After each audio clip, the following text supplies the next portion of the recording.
Hey, how's it going, everyone? This is John at the Drone Life, and today we're actually at a new construction warehouse using the drone to do progression monitoring. So right now I have my Mavic right here, and what we're really doing is taking photos and videos throughout the entire site to share with other stakeholders in the project. A lot of them are actually located overseas who can't really come and visit the site in person to see like what's happening here. So we just send all that stuff over, and they also use it for documentation purposes.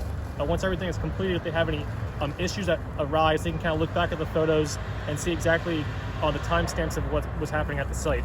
So looking at our setup over here, I have my batteries out in the sun right now because it's around in the 32 degrees around that temperature. So you obviously want these to be warmed up. They can't be cold because you could have some kind of failure when you're flying. And then this is a good example of what the site actually looks like from the air. See, we do have this one big crane on the one side of the site. So it's, really important to understand your flying location and if there's any obstacles in the way. We also have an airband transceiver right here to listen into some local air chatter in the area. Just a few weeks ago, I was flying here and there was a Cessna plane.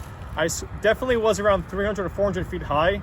So you have to definitely watch out and listen in for that type of stuff. But we're going to be coming here every month until this place is completed. I think this is around month 5 or 6, but can't really remember. But I appreciate you watching the video, and I'll talk to you soon.